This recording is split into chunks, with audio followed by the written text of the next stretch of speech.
All right, check this out. We're about to do something a little bit fun today. And by a little bit fun, I mean we are going to surgically debunk this clip of JD Vance that is going viral in right-wing circles because in it, he uses a lot of authoritarian justifications for his own administration's recent attacks on elite universities, on the media, on law firms, but mainly Harvard. I mean, any institution that can act as a check on the executive branch or push forward intellectual progress is now being torn down by the administration.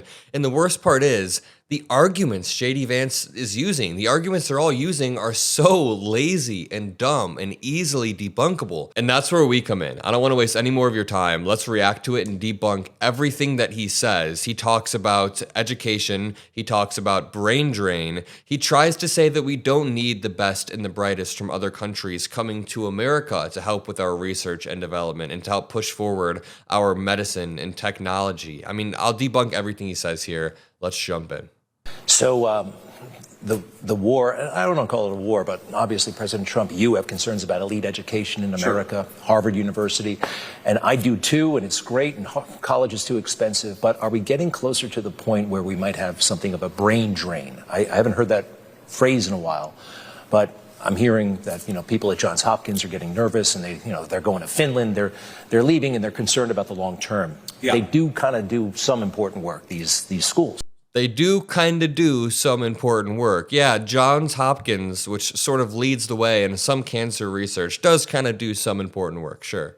Look, they do important work, but I make a couple points about this. First of all, I've heard a lot of the criticisms, the fear that we're going to have a brain drain. If you go back to the 50s and 60s, the American space program, the program that was the first to put a human being on the surface of the moon, was built by American citizens, some German and Jewish scientists who had come over during World War II, but mostly by American citizens who had built an incredible space program with American talent. This idea that American citizens don't have the talent to do great things, that you have to import a foreign class of servants. And what is he talking about here? The strawmans are insane. We're not saying you have to import a foreign class of servants. We're saying immigration has played a huge part in the success of America. I mean, if you want to talk about 1950s and 60s space program, you're leaving out Operation Paperclip.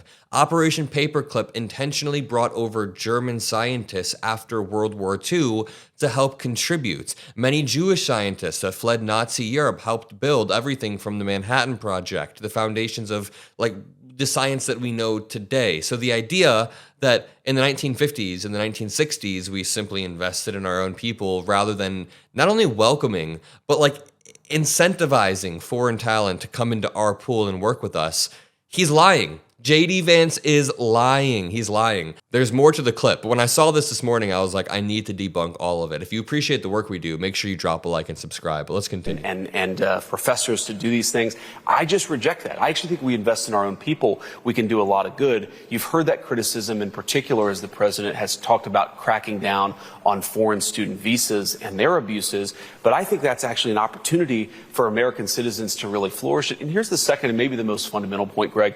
These institutions do an important job, but if you back up and look at American higher education over the past 20 or 30 years, there are a few incontrovertible facts. Number one, this is the cultural grievance time, by the way. It's just going to be cultural grievances. Hard sciences, particular biology, we have a terrible what's called a reproducibility crisis, meaning most of the papers that are published in biology, they don't replicate. They're not good science. So even our elite universities are not often doing good science. Second important point, these institutions, sometimes by their own admission, are engaging in explicit racial discrimination, often against whites and Asians, in explicit violation of the Civil Rights Act.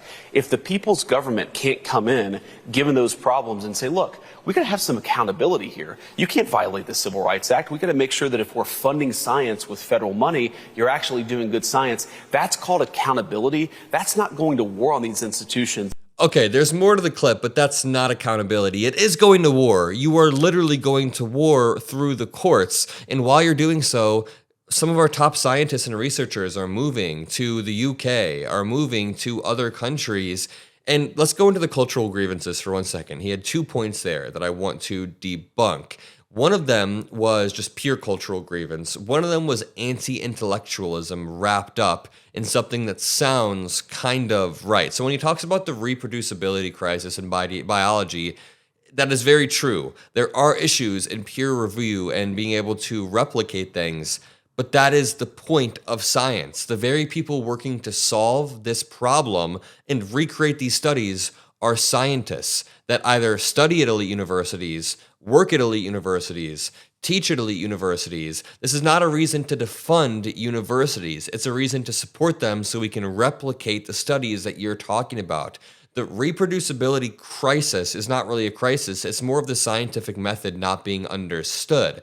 So if you want to hold scientists to a higher standard, you don't defund them. One more time. If you want to hold our scientists to a higher standard and try to incentivize them, you don't just defund them, which is what J.D. Vance is arguing for. These two things are contradictory. Then he talks about racial discrimination. He says explicit racial discrimination.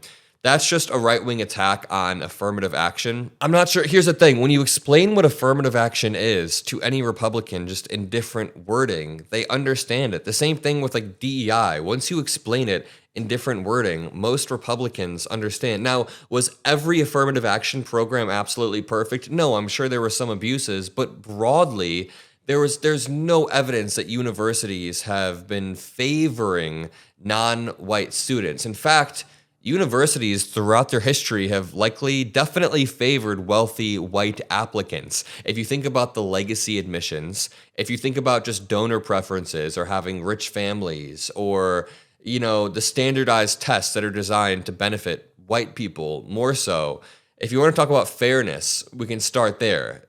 Affirmative action makes the applicant pool more fair in 95% of cases. So let's finish this clip. Let me just make one final point about this because I care one final point a lot about this. I want these universities to reform and to accept that they are part of an American body politic, that if the American taxpayer is frustrated with these universities, they've got to reform. What they're doing instead, what too many of them are doing is saying, oh, the Trump administration, this is dictatorial, this is fascism. No, this is democratic accountability, and I think the universities ought to see it as an opportunity. If they do that, they're going to get better, and the American people will be better off because of it. This is democratic accountability solely through the executive branch, done via executive order, attacking universities and trying to get them to curtail their behavior.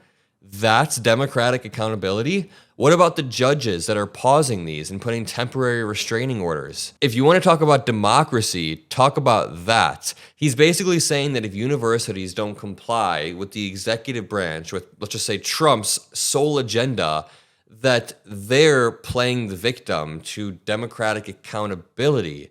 You can't just threaten institutions for being intellectually independent and for doing free research and then say that that's accountability. It's authoritarianism. In the first 10 seconds, 20 seconds of this video, I said that J.D. Vance is using authoritarian justifications, and I would like to loop back to that and double down and say that J.D. Vance wants to wage war on our universities while wrapping it in the guise of patriotism. And I will leave it at that. Make sure you drop a like. Make sure you subscribe. I appreciate all of you, and I'll see you in the next video. Peace out.